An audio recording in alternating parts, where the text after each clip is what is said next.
Hello, everyone. My name is Andrew Castleberry. And I'm Austin Rowland. Today, we are doing episode 4 in our Intro to Finance series. Please check out the rest of our videos. But today, what we're going to be doing in episode 4 is talking about debt management. That four-letter word, debt. Management is longer than... Correct. Fair enough. No, but it's one of those things where, again, the whole purpose of this series, we're kind of taking that idea of having heart of a teacher and walking through how to invest, where to invest. Again, we've really taken a thorough look at what that looks like in the first 3 episodes. Today, we want to talk about a general overview of what debt is, kind of how it impacts your financial life. And then if you do have debt and you're actively trying to get it paid down, what can you do? Like, what are 2 of the big, most popular methods and how to handle that? Because, Austin, to be quite frank, there's a lot of information out there on debt. You have the Dave Ramseys of the world that are every debt is bad debt except for potentially mortgage. You have the money guys that say sometimes debt is just necessary and there's certain aspects of like when you need it. Like, they don't love it, but they understand you need it sometimes, but then doing it within certain metrics. You have the Robert Kawasaki's of the world that if you could take the out... TikTok real estate influencers. If you could take out as much debt as possible, that is the best thing you've ever done in your entire life. And then you have the people in between that just trying to get by. Yeah. So we'll kind of break down debt to start off in 2 categories. So Austin, what would you say are the 2 overarching categories of debt? So I think there's 2 main forms of debt. Debt is borrowing money from someone else, and typically there's a cost associated with it. Typically that cost is going to be determined based on what type of debt it is, and let me explain what I mean by that. So there's secured debt and there's unsecured debt. When we talk about secured versus unsecured, what is it secured by? And that's really dependent on what kind of debt or loan you're using. So secured debt, for instance, is going to be something like a mortgage. What is the mortgage debt secured by? Your house. If something happens and you can no longer make payments and the bank comes calling and says, hey, you've defaulted on your mortgage payments for several months and we're tired of it, they can take your home. It's secured. So they are comfortable giving you this mortgage, giving you this loan, because in the event that you don't pay it, they have the security that they can take the asset that the loan is paying for. An example of unsecured debt is something like credit cards. Credit cards are not secured by anything. That's why they typically come with higher interest payments, is because if you are not making your credit card payments and the credit card company comes to you, they can shut off the card, but that's really it. Their course of action is really limited They can send you to collections, which has a more negative kind of downstream financial effects. Sure. But it's not like they can come and repo something of yours. Correct. So like another secured debt is your auto. Auto. Like, so that really, I always think of it this way. When you take out a loan, is it for something you can like touch? And I'm not talking like a buy now, pay later where it's like, oh, I bought this can of LaCroix. That'd be weird if you took out a loan for that. Don't do that. You go buy a couch from Rooms to Go, and it's 6 months of it's whatever. It's not going to be something they can necessarily repo, but like those bigger items where you're really probably going to have to go through underwriting on, again, like the car, the mortgage, that's going to be what you're really looking at that point. So secured debt, kind of Austin, like you said, typically comes with a lower interest rate. Now, if you're not familiar with debt, you take out a loan and you're taking out a loan from a bank typically. There is a interest rate associated with that because you're going to have to pay back the loan plus interest because the bank has to make money off of the loan. They're not your family or friends. They're not loaning you money just for your fortune. Family and friends are going to charge interest in a Probably. lot of cases too. Yeah. So I would. They might say, all right, you need, I'm going to say $100,000 for easy math here. $100,000. So they loan you that, and they'll say, all right, well, you have a definitive time frame to pay it back, and you're going to pay it back at a 7% interest rate, which means out of, like, let's say it's a 20-year loan, you're going to pay that loan back over 20 years. So every piece of your payment, every monthly payment will have a little bit of principal and a little bit of interest. So by the time you get to that, you've paid back the 100,000 plus some. So you've paid back the 100 plus 20,000 hypothetically. I know that's not the math on 7%, but I'm just giving you an example. That's what you've paid. Same with an auto loan. Now, loans can kind of differ in the way that they're amortized. Like mortgages are slightly different than simple car loans. We're not necessarily going to get into that today, but just know that's where you're sitting. But since it is secured, it's a lower interest rate. Now, to Austin's other point, credit cards, oftentimes personal loans. You can kind of see this in some student loans as well, where they're not secured, so there's not a physical thing behind it. You are going to have a higher interest rate because the financial institution loaning you the money is doing it at higher risk because they don't have a means to collect something if you were to default. So they are having to say, all right, well, we might have 80% of our people not default that still pay some interest. We have to make up all of our profit on them. So like credit cards, I believe right now are like 23 to 29%. They're high. They're ridiculously high. So, and a lot of times they'll have minimum payments so you can keep a carried balance as well. A lot of times, specifically on credit cards, you won't see a initial balance as well. So like a personal loan or even a mortgage or a car, you're borrowing a set amount and then you're paying that off. With a credit card, you have a set amount you can borrow and you are building that up, but that balance can balloon on you. So it can get really, really dangerous with that unsecured debt size. So a lot of it, to kind of compare it, is I would say most financial gurus would tell you credit card debt's bad. Like there's no one out there that's really, at least not that I know of, is saying credit card debt's the best. You should use it. It's not. There are a lot that will say like leverage yourself for real estate or something like that, where you're taking debt, but it's secured debt. That is still very, very risky. It's not something that I personally am all for at that point. I tend to be very risk adverse and very debt adverse. Pay for it in cash or do it really short-term loans if you can. But again, those are the two main types. So now with those two types, how can they kind of positively and negatively affect you? Well, I think the biggest question is why debt? Why do people get into debt? What is the point of debt? And debt is really there's a couple things that you can accomplish with debt.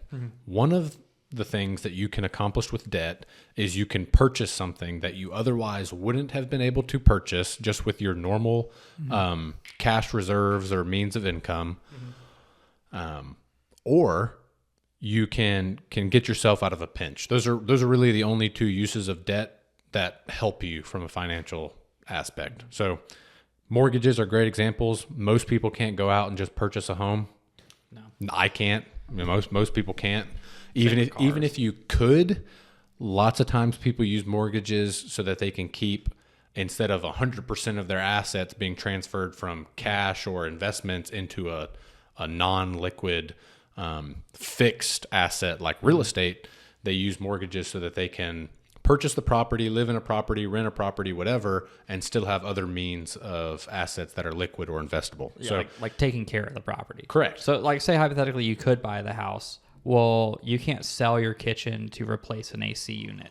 You can't sell your kitchen to repair your car. So if it has a reasonable interest rate and you are perfectly fine and it's not damaging you financially, you're not overstepping your means here. If you want to say, hey, I'll take out a 15-year loan and I'll do it at sub 4.5% in order to keep maybe an extra $100,000 in liquid investments so I can cover repairs, that's fine. Now, if you're to the point where you're saying like, all right, well, I'll just take out a loan and rather than keeping $100,000 in investments, I'll just put that into the house as well so you can get a nicer house. That's a bad idea. You're not doing it within your means, and you could have bought a house that was reasonable and you chose to expand it and take out more debt. That's not what you're saying. Like you're saying be reasonable and like not screw yourself with it at that point. So, and then what do you mean by getting yourself out of a pinch? So basically what we just talked about is people need cars, people need homes, they need places to live. Those are things, student loans, for instance, you need if you don't have the means to get an education and you know that education is going to give you the option to earn a decent living, you may need to borrow money to pay for that education until you can pay that back. So those, I think, are probably the three main ways in which people are leveraging debt to purchase things that they need that they otherwise wouldn't have been able to. That's one of the things that you use debt for. No. The second one is to get out of the... Go ahead. I want to push back on the student loan one. Some of the student loans. So I'm gonna push back here. Yeah. So there's a lot. This could be a different episode. This could be a whole different episode. So with the student loans, I agree. You can leverage a student loan for an education that puts you in a position to earn more later. Like almost all doctors have to use some lawyers, sense of student loans. Even just getting a bachelor's. However, that being said, you can do that route if you are just going for a business degree or an accounting degree or a finance degree. You do not need to go to the $60,000 institution a year in order to get a business degree, to get an entry-level job at wherever. Correct. You can get that same degree that's going to count the same on your resume, unless you're going it's pretty much like Ivy League where you're doing networking or everything else for the most part. In most cases, the degree's the degree. It gets you in the door because most corporations require a 4-year degree. You can go to a local school. If you have the luxury of being able to commute, you can commute and save yourself a ton. I very much push back on the idea that college should be 4 years of fun and should be the best 4 years of your life. That is extremely sad. If you peaked in your early 20s, your life will be miserable. Correct. But it's one of those things where student loans are tough to get out from under, and you can do it in a way, if you're in a state like Georgia where you have hope, or if you look for scholarships, that is extremely affordable. And I've known many parents with students that went and did it the effective route, and if they did do loans, they came out with loans $4,000, $5,000, $10,000. Whereas I've also seen and gotten jobs that pay the same as I've seen kids that have gone and come out with $60,000, $70,000, $120,000 and also gone into the same job paying the same salary. One of those will have those loans paid off in a few years. One will have those loans paid off probably right before they retire at that point. So it is very, very big. Do not get the $150,000 loan to be a teacher at that point. Make sure if you do have to get that level of loans, one, are you truly doing your due diligence on maximizing every scholarship, every grant, everything you can do? Two, is it a field where you are going to have a very high likelihood of earning potential? And is it something that you can see yourself wanting to do 5, 10, 15, 20 years from now? If it's something you get 5 years and you're like, man, I hate this. Well, now do you hate being a lawyer with $250,000 of student loan debt and you want to go do something else, but you need the income? You have to think through those things. Yeah. Do not just leverage as, oh, well, it'll get me great opportunities, because the reality is it's not. Yeah. And we can spend a whole episode just talking simply about how to approach college education cost. But the next thing that we talked about is getting you out of a pinch. And this is probably many people get to a point in life where they do not have the means to cover an expense that they really need to cover. Whether it's you have a $15,000 emergency fund, but you get into a car accident and your insurance coverage doesn't meet all of the requirements that, the legal obligations do, and you have to take on some debt. I mean, that's something that you have to do. If you need medical assistance and you cannot pay for all of it, it's medical. We're talking about your life, your livelihood, that kind of thing matters. Those are really the only times you should ever be considering debt. Debt is not to, you don't take out a loan to throw your daughter a sweet 16 birthday party that you can't afford because you want her to feel special and have a good time. Yeah. That's not what debt's for. That's not an emergency. You're not in a pinch there. Really, a pinch is something that affects your life and your livelihood. And I think to that point is you should actively be building up an emergency reserve to where you don't have to build up debt. you should actively building your liquid net worth, not just your retirement, but you should be working towards building your liquid net worth that is accessible through brokerage accounts outside of your emergency reserves to be able to afford those. If you know you have an older car and you know you will be buying a car within the next few years and your emergency reserve is built, your retirement plan is on point, then start saving in a brokerage account for that car purchase. Start building up assets for that car purchase. Do not lollygag around, take what could be valuable years of working towards and say, oh, what's a life necessity? I'll take out debt. So it is one of those things where, again, it's going to be impactful because there are negative sides. Like it gives you some positives. You are able to make some big purchases that you just couldn't without debt, cars, homes. But ideally those, like, as you get later into your life, you want to start being able to maybe buy cars with cash in your 50s if possible. But they have negative side effects. It removes a lot of flexibility from you. So if you have a lot of debt, what that does is that takes valuable income from you. So things you might want to do or want to experience, you have to forego because you have those debt payments. It puts you in a position too where if you do have emergencies and those have already stacked up against you, the likelihood of having to take out more debt is higher at that point. It can hurt your future credit at that point too. If you have so much debt compared to your income, it can limit, again, what interest rates you might be getting in the future. So it can make those slightly higher. So not that your credit score is 100% necessary, but if it does work against you and you do have to take out a loan on a car, you might be paying 0.5% higher, which is just making that car slightly more expensive, which is all the more reason to try and get to where you can buy it in cash. They don't have to do that. But there's a lot of negative impacts around lifestyle and flexibility that debt can build up, especially if you have credit card debt, that unsecured debt, personal loan debt. It's things that just, you might be able to float it with your income, but if you ever go through a period like a layoff or a spouse gets laid off or something happens with a child or something happens with your home or XYZ, suddenly there's a lot more pressure on your financial picture, and that can really, really hit you hard. Yeah. And I think that when you're thinking about the downsides, not assuming layoffs or anything like that happens, let's just say that you are, for instance, my wife and I are probably going to have to purchase a vehicle soon. So let's just say that we're able to save currently $1,000 a month before we think about purchasing the vehicle. Well, we have goals like college education for our kids one day, or retirement goals, or a down payment for a house, things like that.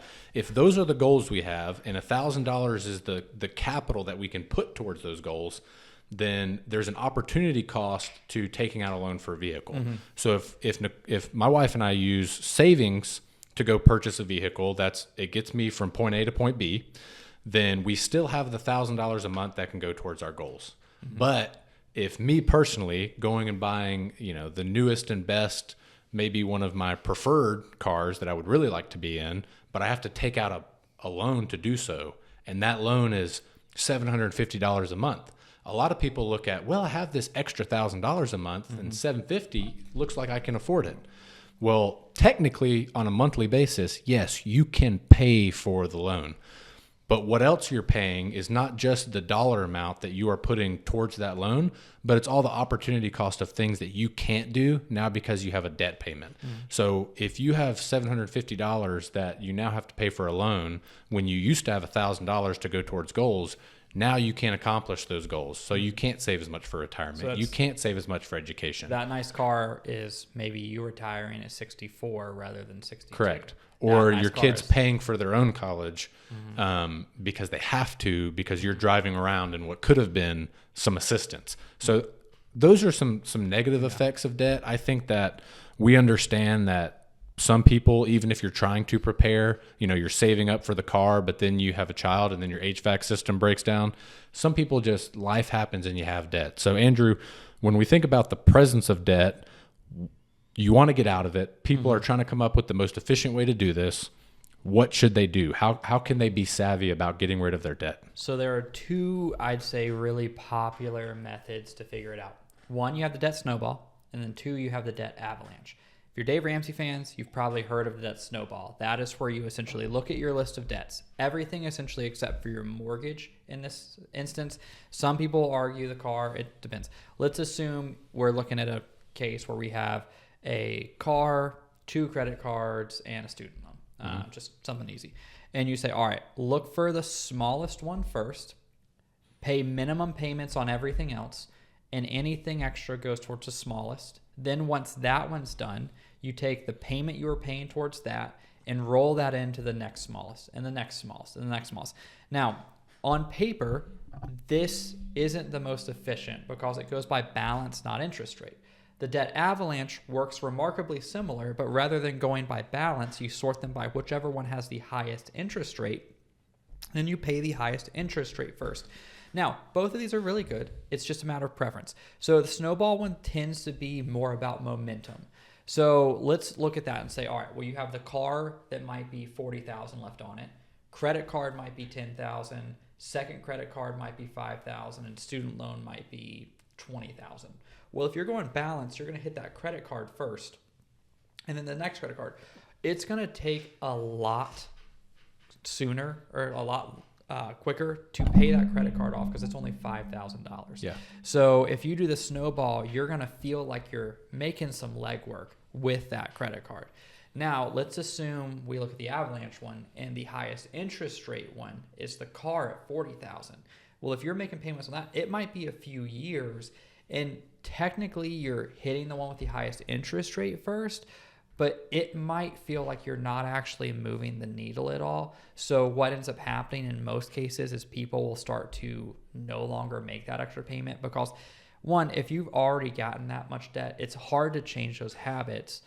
But 2, if it's taking so long, there's a really high likelihood you just kind of drop off and you stop that aggressive. So what I typically tell people is if you have if you have 3 debts that are all very similar balances, go for the highest interest rate. Do the avalanche because it's going to be about the same amount of time on all 3. But if you have 3 debts, 2 are the same, and then one's really small, knock it out. Hit the small one first, then go interest rate. It doesn't have to be either or, but a lot of times, if it's like a stair step down where it's like clear, like there's a first, second, third, fourth, fifth size wise, sometimes the snowball can be really effective. But if you have 3 cards and they're all like $7,000, go by interest rate. Yeah. So it's not a one size fits all, and you can blend the 2, but those are the 2 most common. I like the snowball because it does have that kind of behavioral aspect where you feel like you're doing something. But what you don't want to do is try and, this is what I see more often than not, is I'll be like, all right, well, which one are you attacking? When I meet with someone, they're like, oh, well, I'm paying $50 extra on all 3. I'm like, do not do that because that expands it so much longer. Pay the minimum and then everything extra go into one and then roll it because it'll start to build and build and build and build. And you start to feel that kind of relief as you get one paid off. If you're trying to attack something on all fronts, it's not super efficient. And it's also one of those things where, like, from a behavioral standpoint, it really feels like you're never getting there. Now, there are some other ways you'll hear, like debt consolidation, balance transfer. I like to avoid those as much as possible unless you're to the point where, like, you're on the brink of bankruptcy and you are trying to just figure at any last little shred you can do to not have to file bankruptcy and to say, hey, I have 6 cards. It's getting into the essentially 6-digit realm, and I'm just trying to, or even 5-digit realm, and I have to do something or I'm going to break. Then it becomes calling the credit card companies, trying to negotiate down your balance, really hitting your spending and being like, why did I get into this? So you have to hit home first, but then you can look at debt consolidation. But I would say that is a last-ditch effort if you were so far past where, like, you just cannot get out from under it. But ideally, you want to do the debt snowball or debt avalanche first on there. I would say balance transfers. It really depends. Andrew slightly hit on this, but how did you get into debt?